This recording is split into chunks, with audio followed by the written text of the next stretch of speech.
بسم الله الرحمن الرحيم. الحمد لله رب العالمين، والصلاة والسلام على سيد الأنبياء والمرسلين وعلى آله وأصحابه أجمعين ومن تبعهم بإحسان إلى يوم الدين، أما بعد. قال النبي صلى الله عليه وسلم: الناس معادن كمعادن الذهب والفضة، أو كما قال عليه الصلاة والسلام. اللہ تبارک و تعالیٰ نے انسانوں کو بے پناہ صلاحیتوں سے مالا مال کیا ہے. جب اللہ تعالیٰ نے آدم علیہ السلام کو پیدا کیا، پیدائش سے پہلے آدم علیہ السلام کی پیدائش کا ارادہ فرشتوں کے سامنے ظاہر کیا تو فرشتوں نے اعتراض کیا تھا کہ کیا آپ ایسی مخلوق کو پیدا کریں گے جو روئے زمین پر خون بہائے گی، ایک دوسرے کو ختم کرے گی. اللہ نے فرشتوں سے کہا کہ تم نہیں جانتے، ہم بہتر جانتے ہیں. پھر اللہ نے آدم علیہ السلام کو پیدا کیا اور آدم علیہ السلام کو کچھ چیزوں کے نام اللہ تعالیٰ نے یاد دلائے. چیزوں کے نام، دنیا کی جو چیزیں ہیں، کھانے کی چیزیں، پینے کی چیزیں، ضرورت کی چیزیں،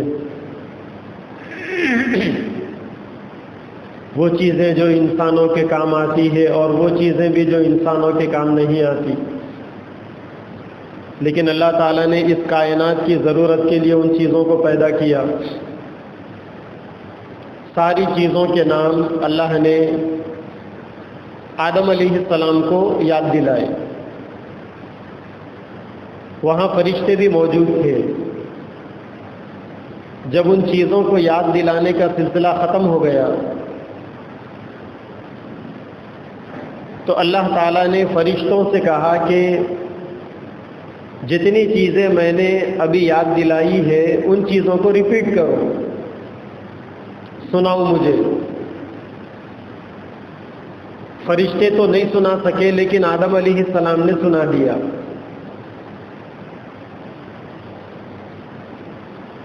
جب آدم علیہ السلام نے ان چیزوں کو سنا دیا تو اللہ تعالیٰ نے فرشتوں سے کہا کہ میں نے تم سے کہا تھا نا کہ تم نہیں جانتے، میں بہتر جانتا ہوں. میں نے جب انسانوں کے پیدا کرنے کا فیصلہ کیا تھا تو تم نے اعتراض کیا تھا اس پر.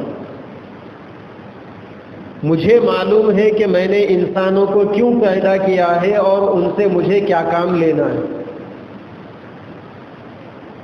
پھر فرشتوں نے چونکہ سنا نہیں سکے تھے، آدم علیہ السلام نے پورا پڑھ کے سنا دیا تھا، تو اللہ تعالیٰ نے فرشتوں سے کہا کہ اب تم آدم کو سجدہ کرو. چنانچہ فرشتوں نے آدم علیہ السلام کو سجدہ کیا. یہ سجدہ ادب کے لیے، تعظیم کے لیے کیا گیا تھا، عبادت کے لیے نہیں. عبادت کے لیے سجدہ صرف اللہ کو کیا جائے گا.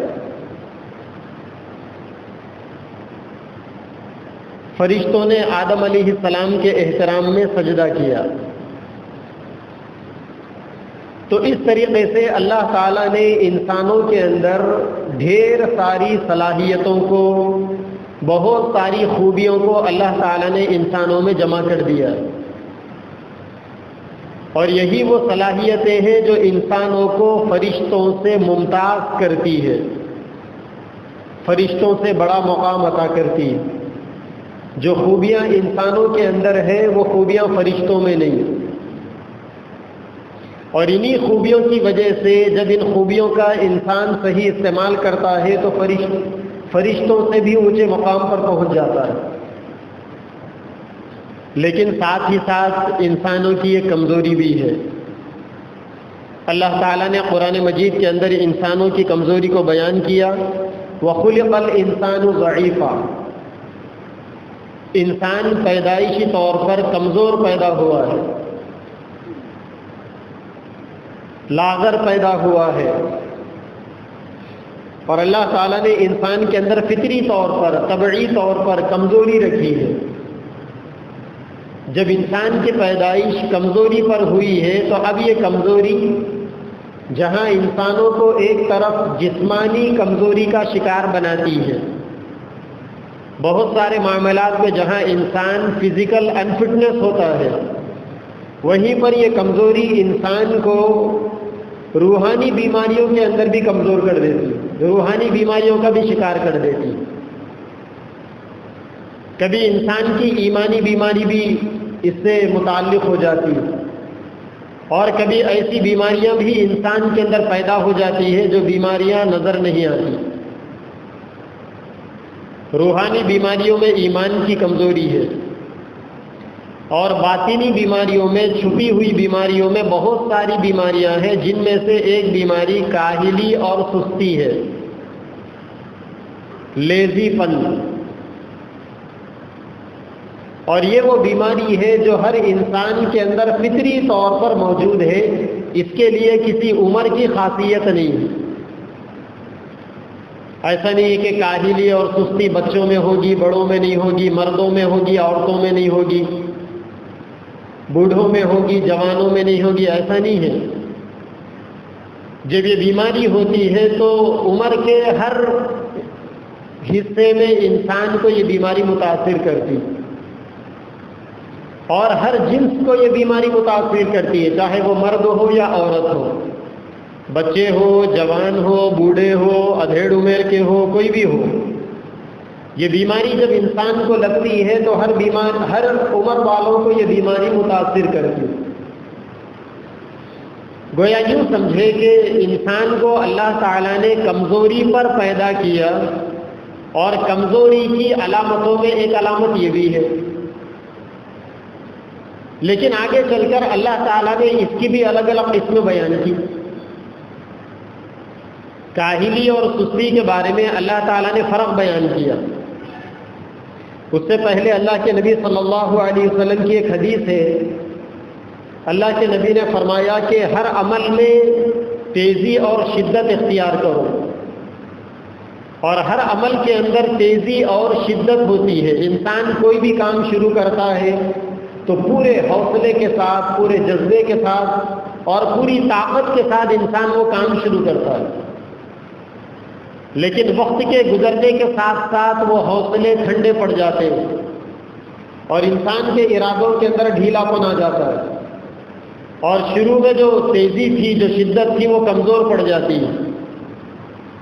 تو اللہ کے نبی نے فرمایا کہ جس کا ڈھیلا پن میری سنت کے مطابق ہوگا وہ ہدایت پر رہے گا۔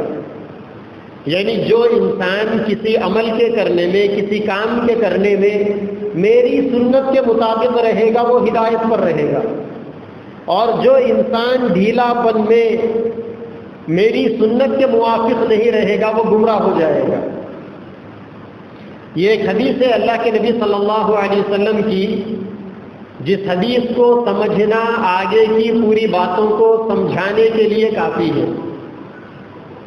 یعنی ہر عمل میں تیزی اور شدت ہوتی ہے، جذبہ ہوتا ہے، وقت کے گزرنے کے ساتھ ساتھ وہ جذبہ ٹھنڈا پڑ جاتا ہے۔ جس آدمی کا جذبہ ٹھنڈا پڑے سنت کے مطابق وہ آدمی کامیاب ہے، اور جس آدمی کا جذبہ ٹھنڈا پڑ جائے سنت کے مطابق نہ ہو وہ آدمی گمراہ ہے۔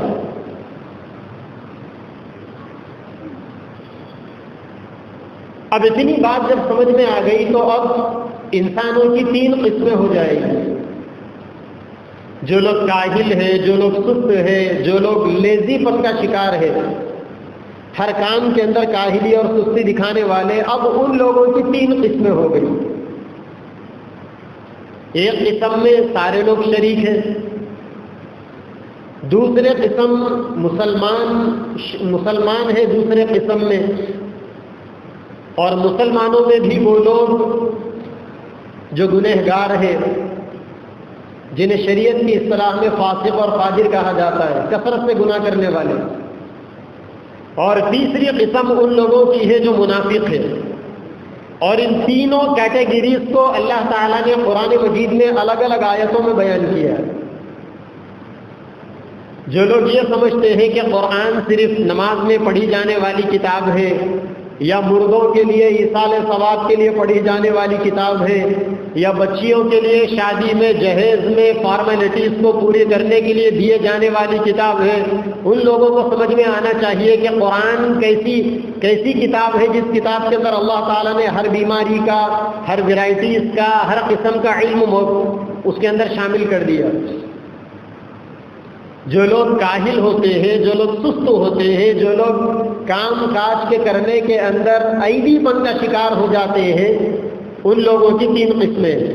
اور بھی قسمیں ہیں لیکن یہاں 3 قسمیں ضروری ہے بتانا۔ ان میں پہلی قسم لوگوں کی وہ ہے جو نیکی کے کاموں میں، اللہ تعالیٰ کی عبادتوں میں، اللہ تبارک و تعالیٰ کی طاعتوں میں کمزوری دکھاتے ہیں اور نیک کام سے نفرت کرتے ہیں۔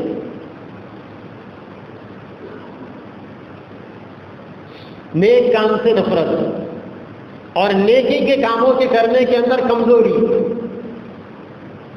اب اس میں سے ہر آدمی ان آیتوں کو سنتا جائے، ان علامتوں کو پرکھتا جائے اور وہ تھرمامیٹر اپنے اندر ڈال کر دیکھتا جائے کہ میرے اندر کیا کمزوری ہے۔ اور جب تک ان چیزوں کی اصلاح نہیں ہوتی اس وقت تک انسان کامیاب نہیں ہو سکتا، کیونکہ اللہ کے نبی نے کیا فرمایا کہ جس کے کاموں کے اندر ڈھیلا پن میری سنت کے مطابق ہے وہ کامیاب ہے، اور جس کے کاموں کا ڈھیلا پن میری سنت کے مطابق نہیں ہے وہ گمراہ ہے۔ تو اس بنیاد پر لوگوں کی 3 قسمیں۔ پہلی قسم ان لوگوں کی جو نیک کام سے نفرت کرتے ہیں، نیک کام کرنا نہیں چاہتے، نیک کام کے لیے اللہ تبارک و تعالیٰ کی اطاعت اور فرما برداری کے لیے ان کا دل نہیں لگتا۔ ایسے لوگوں کی مثال اللہ تبارک و تعالیٰ نے قرآن میں فرمائی، وَلَا يَأْتُونَ الصَّلَاةَ إِلَّا وَهُمْ كُسَالَىٰ وَلَا يُنْفِقُونَ إِلَّا وَهُمْ كَارِهُونَ، کہ وہ لوگ نماز بھی پڑھتے ہیں تو کاہلی اور سستی کے ساتھ پڑھتے ہیں، اور ان سے جب کہا جاتا ہے کہ اللہ تعالیٰ نے تم کو جو دولت دی ہے اس دولت میں زکوٰۃ دو، دین کے کاموں میں خرچ کرو، غریبوں کا حصہ نکالو، مسافروں کی مدد کرو، مجبور پریشان حالوں کی پریشانیوں کو دور کرو، ان میں جو صدقات واجبہ ہے بیوی بچوں پر خرچ کرنا، نان و نفقہ دینا وہ کرو، پڑوسیوں کے حقوق کی ادائیگی میں اپنے پیسوں کا استعمال کرو، اپنے قریب اور دور کے رشتہ داروں میں اگر کوئی پریشان حال ہے تو اللہ تعالیٰ نے تمہیں جو دولت دی ہے اس دولت کو ان کے اوپر خرچ کرو۔ تو وہ کیا کرتے ہیں؟ کارہون، خرچ بھی اگر کرتے ہیں تو دل کی ناپسندیدگی کے ساتھ، بوجھ سمجھتے ہوئے زکوٰۃ نکال رہے ہیں، بوجھ سمجھ کر، ٹیکس سمجھ کر۔ ٹیکس کب دیتا ہے انسان؟ ٹیکس انسان خوشی سے نہیں دیتا کسی کو، ٹیکس انسان دل کی کدورتوں کے ساتھ اور دل کی تنگی کے ساتھ ٹیکس ادا کرتا ہے۔ اگر انسان کا بس چل جائے تو ٹیکس دینا بند کر دے، اور ہمارے اور آپ کے ٹیکس کے اوپر جو حکومتیں چلتی ہیں، جو ہماری ووٹوں سے بننے والی حکومتیں بعد میں چل کر ہمارے اوپر ڈکٹیٹرشپ قائم کرتی ہے، اگر انسان کو پتا چل جائے کہ ان حکومتوں کی مستی جھکانے کا، ان کی چربی گلانے کا، حیدرآبادی زبان میں بول رہا ہوں، شاید دنیا کے دوسرے ممالک کے لوگوں کو میری یہ بھاشا اردو زبان کی کوئی ڈکشنری لے کر بیٹھ جائے کہ یہ مستی جھکانا، یہ چربی گلانا یہ کون سی اصطلاح ہے، تو ان لوگوں کے لیے بھی عرض ہے یہ حیدرآبادی بھاشا ہے، اسے حیدرآبادی زبان بولتے ہیں۔ تو اگر لوگوں کو معلوم ہو جائے کہ ہمارے ووٹوں پر، ہمارے ٹیکس کی خیرات پر پل کر ہمیں پریشان کرنے والوں کی مستی جھکانے کا، ان کی چربی گلانے کا کیا طریقہ ہے، تو لوگ آج ہی سے وہ طریقے کے اوپر عمل کرنا شروع کر دیں گے۔ اور ہمارے اس ملک کے اندر، ہندوستان کے اندر اس طریقے کے اوپر ایک زمانے میں عمل ہوا تھا۔ برٹش گورنمنٹ جب یہاں پر تھی نا، انگریزوں کے زمانے میں، انگریز کیا کرتا تھا؟ ہمارے ٹیکس سے گورنمنٹ چلاتا تھا، اور ہندوستان چونکہ بڑا منی تھی، سونے کی چڑیا تھی، سونے کی کان تھی. یہاں کے لوگوں کی صلاحیتوں کے اندر وہ کمال تھا جو دنیا کے دیگر ممالک کے اندر وہ چیزیں، وہ خوبیاں نہیں ہیں لوگوں میں. مین پاور سارے پاورز کو استعمال کرتا تھا اور ظلم ہمارے اوپر کرتا تھا. تو جب ہماری جمعیت العلماء نے موومنٹ چلایا انگریزوں کے خلاف، کیوٹ انڈیا موومنٹ چلایا کانگریس پارٹی کو لے کر، تو اس موقع پر ہمارے بڑوں میں سے ایک نے فتویٰ دیا تھا کہ برٹش گورنمنٹ کو ٹیکس دینا بند کر دو، ان کی مستی خود بخود جھکے گی. جب لوگوں نے ٹیکس دینا بند کر دیا، گورنمنٹ کے خزانے میں ان کے غلے کو بھرنا بند کر دیا، تو اب ان کے خرچے پانیاں بند ہو گئے، مستی جھک گئی. بہرحال بات دوسری ڈگر پر چلے گی. اللہ تعالیٰ نے ان لوگوں کی مثال بتائی جو لوگ نماز پڑھتے ہیں کاہلی اور سستی کے ساتھ، زکوٰۃ بھی اگر دیتے ہیں تو دل کی ناپسندیدگی کے ساتھ. وَلَا يُنْفِقُونَ إِلَّا وَهُمْ كَارِهُونَ. اور ایک جگہ پر اللہ تعالیٰ نے انہی لوگوں کے بارے میں فرمایا وَإِذَا قَامُوا إِلَى الصَّلَاةِ قَامُوا كُسَالَىٰ، کہ جب وہ لوگ نماز پڑھتے ہیں تو نماز کے اندر کاہلی اور سستی کرتے ہیں. اور آگے اور ایک غلطی کیا کرتے ہیں، یراؤون الناس، لوگوں کو دکھاوا کرتے ہیں. وہ نیک کام بھی کریں گے تو لوگوں کو دکھانے کے لیے. کہیں لوگ مجھے یہ نہ کہیں کہ فلاں صاحب نماز نہیں پڑھتے، لوگوں کو دکھانے کے لیے نماز پڑھ رہے ہیں، لوگوں کو دکھانے کے لیے نیک کام کر رہے ہیں. اور آگے اللہ تعالیٰ نے ایک تیسری کمزوری ان کی بتائی، وَلَا يَذْكُرُونَ اللَّهَ إِلَّا قَلِيلًا، وہ لوگ ذکر بھی شارٹ کرتے ہیں، چھوٹا ذکر، چھوٹے سے ذکر کے ساتھ کام چلا لینا. تو یہ تین بیماریاں، نماز میں کوتاہی کرنا، اور کوئی بھی نیک کام لوگوں کو دکھانے کے لیے کرنا، اور جب اللہ تعالیٰ کی عبادت بندگی کی جائے، ذکر کیا جائے تو کم سے کم کرنا. اور ساتھ میں اگر زکوٰۃ بھی دے تو دل کی ناپسندیدگی کے ساتھ زکوٰۃ دینا. یہ چار خرابیاں بیان کر کر اللہ تعالیٰ نے فرمائی انسان کے اعمال میں جو کمزوری یا کاہلی یا سستی ہوتی ہے، جو انسان لیزی پن کا شکار ہو جاتا ہے، اگر یہ چار بیماریوں کے ساتھ انسان کسی عمل کے اندر لیزی پن دکھا رہا ہے تو اب اللہ کا قرآن کہتا ہے کہ یہ منافقین کی علامت ہے. اور ان منافقین کے بارے میں اللہ نے فرمایا ان المنافقین فی الدرک الاسفل من النار، یہ منافق جہنم کے آخری گڑھے میں ہوں گے. جس طریقے سے اللہ تعالیٰ نے جنت کی منزلیں بنائی، 6666 فلور ہے جنت کے اندر. جو حافظ قرآن ہوگا، جو قرآن کی ایک ایک آیت کے اوپر عمل کرے گا، وہ سب سے ٹاپ فلور کے اندر ہوگا. اور جہنم کے اللہ تعالیٰ نے نیچے 7 فلور بنائے، نیچے کی طرف 7 گڑھے بنائے. جس انسان کے اندر جس درجے کا گناہ ہوگا اس کو وہ گڑھے میں رکھا جائے گا. اور منافقین کے بارے میں کہا گیا کہ وہ جہنم کے آخری سب سے نیچے گڑھے میں ہوگا. دوسری قسم اپنے اعمال کے اندر کاہلی اور سستی کرنے والوں کی. دوسری قسم ان لوگوں کی ہے جو نیک کام کرنا نہیں چاہتے مگر دل سے نیک کام سے نفرت بھی نہیں کرتے. پہلے لوگ نیک کام نہیں کرتے تھے مگر دل سے نیک کاموں سے نفرت بھی تھی ان کو. اب یہ دوسرے لوگ وہ ہیں جو نیک کام تو نہیں کرتے مگر دل سے نفرت بھی نہیں کرتے. دل میں ریسپیکٹ ہوتا ہے، نماز عزت ہے نماز کی، قرآن کی تلاوت احترام ہے اس کا دل میں، شاعر اسلام دل سے اس کو مانتے ہیں مگر گناہوں کے اندر ایسے پڑے ہوئے ہیں، پر بربادی کے اندر اتنے پڑے ہوئے ہیں کہ نہ نماز پڑھنے کی فرصت ملتی ہے نہ قرآن پڑھنے کی فرصت، نہ ذکر و اذکار کرنے کا انہیں موقع ملتا ہے، نہ کوئی نیک کام کرنے کی ان کو دل سے رغبت ہوتی ہے. یہ دوسری قسم کے لوگ ہیں. یہ کون لوگ ہیں؟ یہ وہ لوگ ہیں جو مسلمان تو ہیں لیکن مسلمانوں میں یہ فاسق اور فاجر لوگ ہیں. اور ان لوگوں کے بارے میں اللہ تعالیٰ کے قرآن نے کیا کہا؟ اللہ کے قرآن نے کہا فی قلوبہم مرض فزادہم اللہ مرضا. دراصل ان کے دلوں کے اندر ایک بیماری ہے جو ان کی بدعمالیوں کے نتیجے میں اللہ تعالیٰ ان کی اس بیماری کو اور بڑھائے گا۔ اگر یہ نیک کام نہیں کریں گے، دل میں اب تک تو ریسپیکٹ تھا نیک کاموں کا، اگر یہ نیک کام نہیں کریں گے، مسلسل اپنی برائیوں کے اوپر ایسا ہی جمے رہیں گے، تو اللہ تعالیٰ ان کے دل کے اندر اس برائی کے پاور کو، اثر کو بڑھاتے بڑھاتے پھر وہ پہلے لوگوں کی فہرست میں یہ بھی لوگ جا کر کھڑے ہو جائیں گے۔ ایک دن ایسا آئے گا کہ پھر دل میں اب تک نیک کاموں کا ریسپیکٹ تھا، وہ ریسپیکٹ بھی ختم ہو جائے گا۔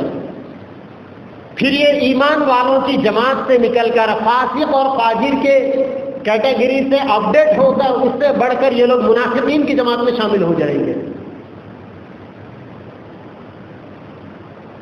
اللہ تعالیٰ نے انہی لوگوں کے بارے میں فرمایا ثم قست قلوبکم من بعد ذلك فهي كالحجارة او اشد قسوة، کہ ان کے اس بدعمالی کے نتیجے میں، نیک کاموں میں کاہلی اور سستی کرنے کے نتیجے میں ان کے دل اتنے سنگ دل ہو جائیں گے، یہ ایسے پتھر دل ہو جائیں گے کہ گویا پتھروں کے مانی۔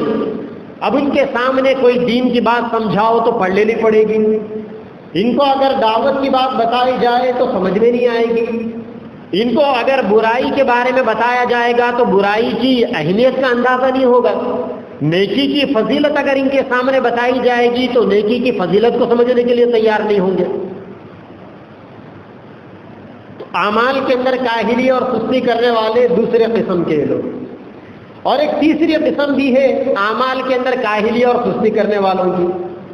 وہ کون لوگ ہیں؟ وہ لوگ ہیں جو نیکی تو کرتے ہیں، نمازیں تو پڑھتے ہیں، قرآن کی تلاوت تو کرتے ہیں، اللہ تعالیٰ نے طاعتوں کے جو کام کرنے کے لیے کہے ہیں وہ کام تو وہ کرتے ہیں، نہ چاہنے کے باوجود بھی وہ کرتے ہیں، لیکن کبھی کبھی جسمانی تھکاوٹ کے بہانے چھوڑ دیتے ہیں۔ رات بھر عبادت کیے، ذکر و اذکار کیے، قرآن کی تلاوت کیے، تہجد کی نماز بھی پڑھے، اور فجر کی نماز میں جانے کا موقع آیا، جسم تھک گیا، سو گئے۔ اللہ ہے نا معاف کرنے والے، رات بھر عبادت کیے۔ تو حضرت عمر فاروق رضی اللہ تعالیٰ عنہ کے زمانے میں وہ حضرت علقمہ کا واقعہ تھا نا، ایک مرتبہ سیدنا عمر فاروق رضی اللہ تعالیٰ عنہ نے دیکھا کہ حضرت علقمہ نماز میں نہیں ہے، فجر کی نماز میں۔ حضرت عمر فاروق نے پوچھا کیا بات ہے، آج علقمہ نظر نہیں آئے؟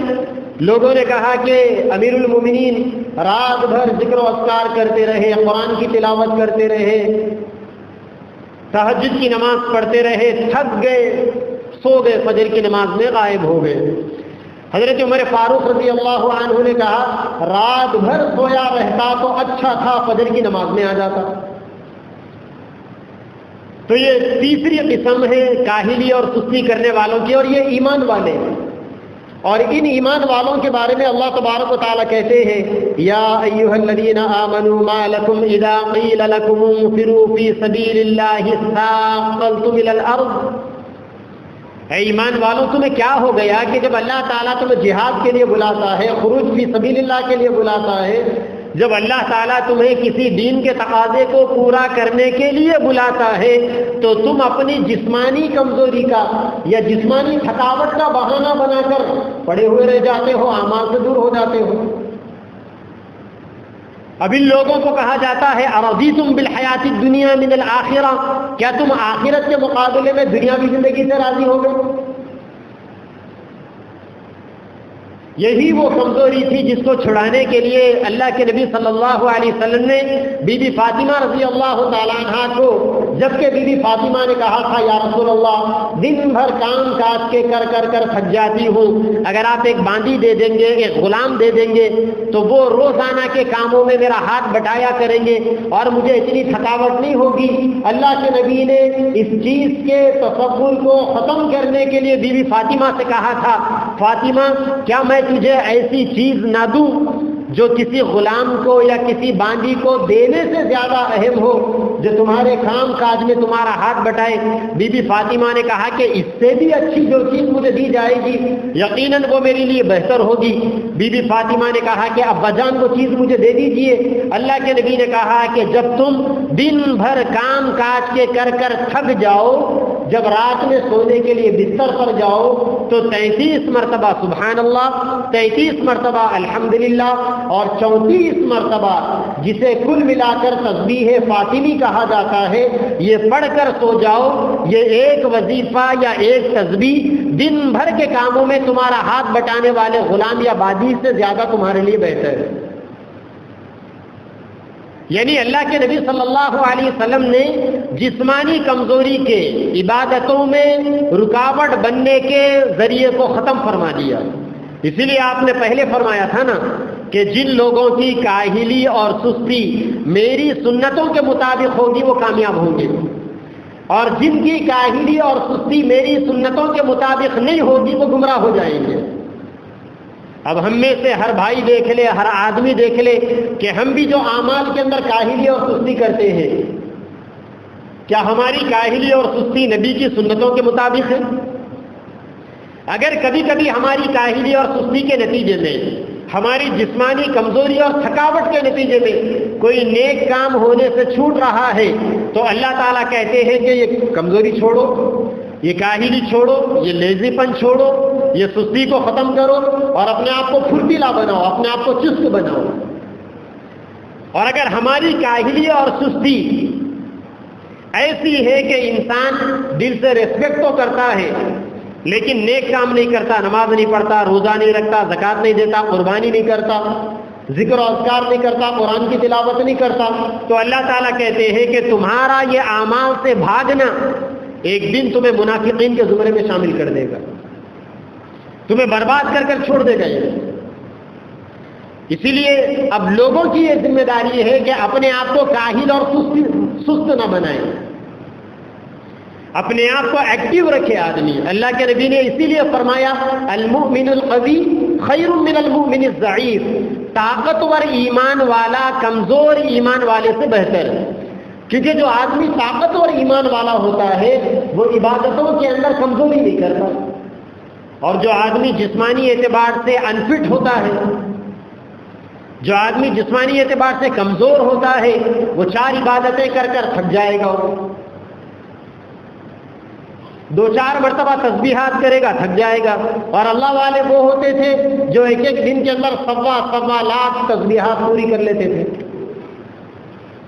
پوری قرآن مجید۔ بعض اللہ والے ایسے بھی گزرے ہیں جو 24 گھنٹے کے اندر پورے 3 مرتبہ مکمل قرآن کو پڑھ لیتے تھے۔ انسان جسمانی اعتبار سے طاقتور ہوگا، تندرست ہوگا۔ ابھی ایک اللہ والے کے احوال پڑھنے میں ملے، انہوں نے اپنی زندگی کے 40 سال صرف ستو پنڈی پہ گزارے۔ ستو پنڈی، آٹا، بھوک لگتی تھی آٹا پھک لیتے تھے، 1 گھٹ پانی پی لیتے تھے، بس 40 سال تک وہی غذا ان کی۔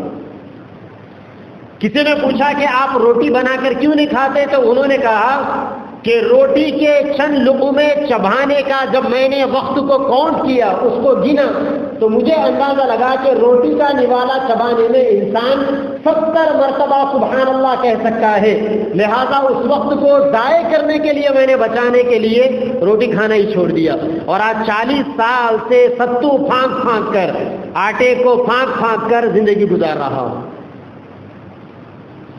تو ظاہر بات ہے کہ ان کے جسم مضبوط بھی تھے۔ ویسے اگر ہم میں سے کوئی آدمی ستو پنڈی 2 دن 40 سال کا 4 دن اگر پھانک لے تو بستر پر چلا جائے وہ کمزوری کی وجہ سے۔ تو اپنے آپ کو انفٹ بھی نہیں رکھنا ہے، اپنا فٹنس بھی مینٹین کرنا ہے۔ بڑے صاحب پرسوں بیان کیے تھے نا، کبھی من کی بات، کبھی فٹ انڈیا، بڑے صاحب بولے تھے، کیونکہ بڑے صاحب کاجو کی روٹی کھاتے، 60,000 روپے کلو مشروم کھاتے، فٹ ہے 70-72 سال کے بوڑھے ہو کر بھی۔ اسلام کے اندر اپنے آپ کو فٹ رکھنا یہ اسلام کی بنیادی تعلیمات میں سے۔ 2 ہفتے پہلے آپ نے مولانا کا بیان سنا تھا نا میں نے باضابطہ مولانا کو بول کر بٹھایا تھا کہ آپ ذرا فٹنس کے اوپر، غذاؤں کے اوپر بولیے. ہم بولتے بولتے پرانے ہو گئے، لوگوں کو سمجھ میں نہیں آ رہا. میں یہ ڈرائی فروٹس کے بارے میں اگر بولوں گا تو لوگ بولیں گے مفتی صاحب کے رشتہ داروں کی ڈرائی فروٹس کی دکان ہے اس لیے اس کے اوپر تقریر کی ہے. اگر ہم بولیں گے کہ نان ویج چھوڑ دو، ویجیٹرین کھاؤ، لوگ بولیں گے مفتی صاحب کا پورا سسرال ویجیٹرین والا کاروباری ہے، اپنے سسرال والوں کو بھلا کرنے کے لیے تقریر کر لیے. اگر ہم بولیں کہ فروٹس کھاؤ، صحت بناؤ، لوگ بولیں گے ان کے پہچانت کے لوگ، ان کے قریبی لوگ فروٹس کا کاروبار کرتے، ان کی دکانوں کو چلانے کے لیے بول لیے، اس لیے ان کو لا کے بٹھایا تھا بولنے کے لیے اوپر، تاکہ لوگوں کو بات سمجھ میں آئے، تاکہ لوگ اللہ تعالیٰ نے یہ جو صحت انسان کو سب سے بڑی دولت، سب سے بڑی نعمت صحت کی شکل میں انسانوں کو اللہ تعالیٰ نے دی ہے، انسان اس کو مینٹین کرے. انسان تندرست ہوگا، انسان باڈی بلڈر ہوگا، صحت مند ہوگا، عبادتوں میں انسان اپنے آپ کو لگا سکے گا. اور یاد رکھیں، دیکھیں آپ پورے نوجوانوں کو، جتنے لوگ بزدلی کا شکار، کمزوری کا شکار، اس کی بنیادی وجہ یہ ہے کہ وہ جسمانی اعتبار سے کمزور ہو. اللہ کے نبی نے کیا فرمایا؟ ایسی عورتوں سے شادی کرو جو زیادہ بچے پیدا کرنے والی ہے. کیا مطلب؟ بھائی کون عورت کتنے بچے پیدا کرے گی شادی سے پہلے کیسے معلوم ہوگا؟ ایک بچی کنواری ہے، آپ کو شادی کرنا ہے، اب آپ کو کیسے معلوم کہ یہ زیادہ بچے پیدا کرے گی یا کم بچے پیدا کرے گی؟ لیکن اللہ کے نبی نے کہا کہ زیادہ بچے پیدا کرنے والی عورت سے شادی کرو. علماء نے لکھا ہے کہ اس کی ماں کو دیکھو، جس بچی سے شادی کرنا ہے اس کی ماں کو دیکھو کہ اس کے کتنے بچے. ہمارے دو اگر فلسفہ ہے، پہاڑا ہے تو انہوں بھی گڑبڑ ہے، وہاں ایک ایک ڈجن اگر ہے تو انہوں بھی پیدا کر سکیں گے. اچھا یہ کیوں؟ یہ کیا ضروری ہے کہ جس کی ماں کو زیادہ بچے، اس ماں کی بیٹی بھی زیادہ بچے پیدا کرے؟ یہ دونوں کا آپس میں کیا لنک ہے، کیا کلیکشن ہے دونوں کا آپس میں؟ میڈیکل سائنس یہ کہتی ہے کہ جو ماں باپ طاقتور ہوتے ہیں ان کی اولاد بھی طاقتور ہوتی ہے، اور جو ماں باپ کمزور ہوتے ہیں ان کی اولاد بھی کمزور ہوتی ہے. جب ماں نے 12 جنم دیے تھے، طاقتور تھی، اس کی بچی بھی ویسے ہی طاقتور ہوگی. یہ ہے سمجھنے کا کرونولوجی. منجلے صاحب بتاتے نا کرونولوجی، یہ بھی ایک کرونولوجی ہے، اس کو بھی سمجھنے کی ضرورت ہے. تو طاقت کو مینٹین کرنا، کاہلی اور سستی کو دور کرنا، یہ اسلام کی بنیادی تعلیمات میں سے. اس کے بغیر دنیا کے اندر کوئی انسان ترقی نہیں کر سکتا. انسان کے اندر کاہلی، سستی کہاں سے آتی ہے؟ 10 چیزوں کو قرآن سے پوائنٹ نوٹ کر کر لکھ کر لایا تھا میں، وقت ہی ختم ہو گیا. اور انسان کے اندر کاہلی ہے، سستی ہے، اس کو پہچاننے کے لیے کیا کیا علامتیں اللہ نے قرآن میں بیان کی، اس کو بھی تقریباً 8 چیزوں کو بیان لکھ کر لایا تھا، وقت ہی ختم ہو گیا. زندگی باقی رہے گی تو اگلے جمعہ میں انشاءاللہ تفصیل سے اس کو سمجھیں گے. لیکن اب بات کو سمیٹتے ہوئے، اللہ تعالیٰ نے انسانوں کو صلاحیتیں دی، قابلیتیں دی، اور اللہ تعالیٰ نے ہر انسان میں ایسی خوبی دی ہے کہ کوئی انسان کسی ایک چیز کے بارے میں اگر یہ بولے کہ صاحب مجھ سے نہیں ہوتا، میں نہیں کر سکتا، وہ جھوٹا ہے. وہ اللہ تعالیٰ نے انسان کے بس سے باہر، انسان کے کنٹرول سے باہر کوئی چیز نہیں رکھی، کیونکہ اللہ نے قرآن میں کہا لا یکلف اللہ نفسا الا وسعها. ہم نے دنیا کے اندر کسی انسان کے اوپر اس کی طاقت سے زیادہ بوجھ نہیں ڈالا، بس چاہنے کی ضرورتیں ہیں انسانوں کو. آپ دیکھو کہ پہلے زمانے کے لوگ بھولا بھالا زمانہ تھا، زندگیاں گزار دی. آج کا زمانہ سائنس اور ٹیکنالوجی کا زمانہ. لوگوں نے اپنے دماغوں کو استعمال کیا. اللہ نے لوگوں کو سوچنے کی، سمجھنے کی جو صلاحیتیں دی، لوگوں نے ان کا استعمال کیا. آج آپ دیکھو کئی ہزار ٹن کا ہوائی جہاز پرندے کے مانند ہوا میں اڑ رہا.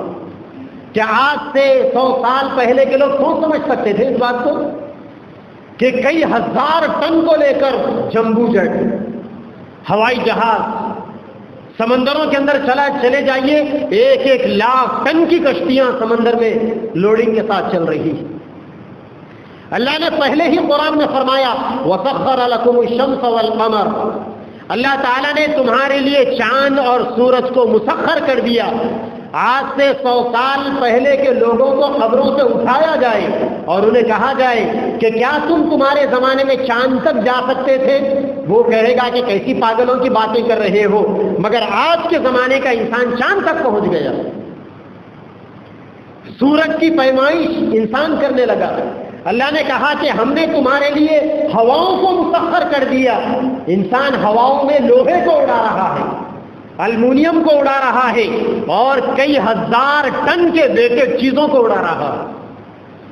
اللہ نے لوگوں کے لیے سمندروں کو مسخر کر دیا، پانی کو مسخر کر دیا۔ آج لوگ سمندر کی آخری گہرائی تک جا کر دیکھ کر آ چکے ہیں کہ وہاں کیا ہے۔ دنیا کے آخری کونوں کو انسان تلاش کر رہا ہے، اور کیسی کیسی چیزوں سے انسان چیزیں پیدا کر رہا ہے۔ کیا کوئی تصور کر سکتا تھا پچھلے زمانے میں کہ آپ یہاں پر بیٹھے ہوئے ہو اور آپ سے دور کئی ہزار کلومیٹر انسان اس چھوٹے سے موبائل کے ڈبے کے ذریعے اپنی بات کو پہنچا سکتا ہے؟ اس زمانے میں 1 لیٹر پہنچانے کے لیے ہفتوں لگ جاتے، مہینوں لگ جاتے تھے۔ لوگ گھوڑوں کے اوپر، اونٹوں کے اوپر سفر کر سمندری سفر، زمینی سفر کر پیغام پہنچاتے تھے۔ اور آج لوگوں کو کوئی باہر سے آنے والا جب آپ اپنے ساتھ میں رہنے والوں کو کہتا ہے، پڑوسیوں کو، کہ آپ کے والدہ کو، آپ کے والد کو، آپ کے بیوی بچوں کو کوئی بات سنانا ہے، وہ یہ کہتا ہے کہ تمہارے جانے تک میں 1000 باتیں سنا سکتا ہوں۔ انسانوں نے محنتیں کی، دماغوں کے اوپر بوجھ ڈالا۔ اللہ تعالیٰ نے جو صلاحیتیں دی، انسانوں نے ان صلاحیتوں کو بروئے کار لایا۔ آج چیزیں آسان ہو گئی، لوگوں کی ٹیکنالوجی عام ہو گئی۔ پہلے بیماریاں آتی تھی، لوگ علاج کرتے تھے، اور آج لوگوں نے کیا کیا، حلوے بنا کر دیے جاتے تھے، کشتے بنائے جاتے تھے پاؤڈر بنا کر۔ اور آج معمولی ایک چھوٹی سی گولی ہے، چند گرام کی گولی، اس ایک گولی کے اندر یہ 1 کلو کے ڈبے کے اندر جتنے حلووں میں جو وٹامن تھے، آج لوگوں نے اس معمولی سی چھوٹی سی نظر آنے والی گولی میں اس کو منتقل کر دیا۔ اللہ تعالیٰ نے انسانوں کے تابع کر دیا۔ انما الدنیا خلقت لکم، اے لوگوں پوری دنیا تمہارے لیے ہے، اب اپنی صلاحیتوں کو استعمال کرو اور استعمال کر ان چیزوں کو اپنے کام میں لاؤ۔ اسلام نے سائنس سے نہیں روکا، ٹیکنالوجی سے نہیں روکا، اسلام نے ریسرچ سے نہیں روکا۔ جو مسلمان یہ سمجھتے ہیں کہ اسلام میں یہ چیزیں نہیں ہیں، وہ مسلمان کہلانے کے قابل نہیں، کہ تم نے اسلام کو مسجد کے حد تک بنا دیا، تم نے اسلام کو قرآن کے حد تک خاص کر دیا، تم نے اسلام کو رمضان، بقرعید یا روزہ نماز کے لیے خاص کر دیا۔ اسلام کو زندگی کے لائف سٹائل میں قدم قدم پر آپ کی مدد کرنے کے لیے۔ اور جو لوگ یہ کہتے ہیں مجھ سے نہیں ہوتا، میں نہیں کر سکتا، اللہ کے نبی نے بار بار دعائیں کی، اللہ کے نبی نے جن چیزوں سے پناہ مانگا اور امت کو دعا مانگنے کا ڈھنگ بتایا، ایک دعا بار بار میرے نبی اپنے زندگی میں کرتے تھے، اللہم انی اعوذ بک من العجز والکسل، اے اللہ میں لیزینس سے، میں کمزوری سے، میں کاہلی سے، سستی سے اور کسی کام کے مجھ سے نہیں ہو سکتا، ایسا سوچنے سے اے اللہ میں آپ کی پناہ مانگتا ہوں۔ انسان اللہ سے دعا مانگے کہ اے اللہ مجھ سے نہیں ہوتا۔ یہ جو لوگ کہتے ہیں نا کہ ہم سے نہیں ہوتا، یہ وہ لوگ ہیں جو کاہلی اور سستی کی بیماری کا شکار ہے۔ بیماریاں صرف جسم کی نہیں ہوتی، بیماریاں انسان کے اندرونی بھی ہوتی، اس کے لیے انسان کو صبر کے ساتھ محنت کرنا پڑے گا۔ آج ہمارے نوجوان 10-10, 15-15 سال اچھے ویزے کی چکر میں، اچھی ڈیلنگ کی چکر میں، یا دھن خزانہ نکالنے کی چکر میں، یا 2 منہ والے سانپ کو تلاش کرنے کی چکر میں، یا وہ 18 ناخن والے تانبیل کی چکر میں، یا وہ جنگلی بلی کی چکر میں، یا وہ وائٹ پولاس کی چکر میں، جنگل بیابان۔ آپ بول رہے ہوں گے یہ سب کیا تھیوری سنا رہے ہیں، وہ مزیدار چیزیں ہوں، انشاءاللہ کبھی موقع ملے گا تو سناؤں گا۔ 10-10, 15-15, 20-20 سال برباد کر رہے ہیں، معمولی دکان لگا کے کاروبار کرنے کے لیے تیار ہیں، اور یہ خواب دیکھ رہے ہیں۔ عجیب بات ہے کہ دن بھر محنت کر کر 4 پیسے کمانے کی ہمت نہیں ہے، بیٹھے جگہ دھن نکال کر خزانے نکالنے کے چکر میں ہی۔ اتنا آسان ہے خزانے نکلنا؟ ہاں آسان ہے، کب ہے؟ قیامت کے وقت۔ اللہ تعالیٰ جب قیامت کے قریب اذا زلزلت الارض زلزالها، جب زمین میں اللہ تعالیٰ زلزلہ برپا کر دیں گے، واخرجت الارض اثقالها، زمین وامٹنگ کرے گی، زمین کے اندر کے خزانے پورے باہر آ جائیں گے، وقال الانسان ما لها، انسان ان خزانوں کو دیکھ کر بولے گا یہ کیا چیز ہے؟ اس کے لیے قیامت تک جانا پڑے گا، مگر اب کوئی عامل، کوئی متوا، کوئی مولوی، کوئی پنڈت خزانے نکالنے کی طاقت نہیں رکھتا، چھوڑو وہ سب دھندے۔ اور کوئی ویزا آپ کو ایسا نہیں ملے گا جو آپ کو مائکروسافٹ کی کمپنی کے جو CEO ہے ان کا داماد بنا کر آپ کو سونے کی کھیر بٹھا کر پلائے۔ جاؤ جا کر پسینہ نکالو اپنے جسم سے، محنت کرو، مزدوری کرو، جس سے جو کرو، کاروبار لگاؤ، پیسہ قرض اٹھاؤ، انویسٹمنٹ کرو۔ اللہ کے نبی سے صحابہ نے پوچھا یا رسول اللہ صدقہ کرنا بڑی عبادت ہے، اگر ہمارے لیے صدقہ کرنے کے لیے ہمارے پاس پیسہ نہ ہو تو ہم کیا کریں؟ اللہ کے نبی نے کہا جاؤ، کیوں اپنے آپ کو بزدل بناتے ہو؟ کماؤ، کما کر خرچ کرو، اپنے اوپر بھی خرچ کرو اور لوگوں کے اوپر بھی خرچ کرو۔ اللہ تبارک و تعالیٰ سب کو توفیق عطا فرمائے۔ اسی حصے کی جو اہم باتیں باقی رہ گئی ہے، اگر زندگی باقی رہے گی، موقع ہوگا تو اگلے جمعہ میں انشاءاللہ اس کو بیان کیا جائے گا۔ اللہ تبارک و تعالیٰ تب تک کے لیے ہمارے نوجوانوں کو اور ہمارے مسلمانوں کو اور سارے عالم کے انسانوں کو کاہلی اور سستی کے اس مہلک مرض سے اللہ تعالیٰ سب کو بچائے۔ وآخر دعوانا الحمدللہ رب العالمین۔